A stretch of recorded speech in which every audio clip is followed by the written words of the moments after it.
La Somalie sous les eaux. Après une sécheresse historique, la pire depuis 40 ans, des inondations majeures provoquées par des pluies diluviennes. À Mogadiscio, l'eau est omniprésente. Elle s'infiltre partout, jusqu'aux principales artères et dans les ruelles des bidonvilles de la capitale. Il a de nouveau plu hier et même s'il n'y a pas eu de mort, nos maisons ont été touchées, il y avait de la boue partout. La nourriture, les matelas, tout a été mouillé. Les gens ici travaillent comme porteurs au marché pour se nourrir.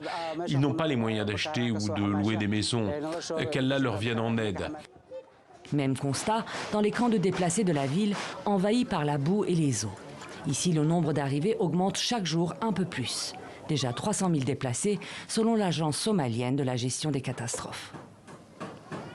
Nos abris de fortune ont été emportés.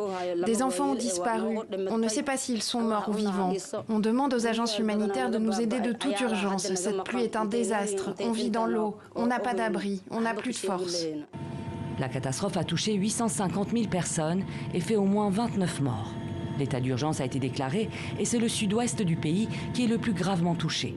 À Luuk, autorités et organisations humanitaires tentent d'évacuer jusqu'à 2400 personnes cernées par la montée des eaux de crue. Dans le Kenya voisin, les pluies ont aussi provoqué des inondations colossales. Routes coupées, maisons emportées et au moins 15 personnes tuées. À Garissa, dans l'est du pays, des zones entières sont touchées par la montée des eaux. Nos maisons sont détruites, nos fermes sont inondées, nos volailles et nos chèvres se sont noyées. Nos affaires, nos poêles, nos matelas, nos meubles, tout. On a perdu tant de choses dans les inondations. La Corne de l'Afrique est l'une des régions les plus vulnérables au changement climatique et aux phénomènes météorologiques extrêmes. Cette année, les pluies se sont amplifiées par le phénomène climatique El Niño qui devrait se prolonger jusqu'en avril 2024.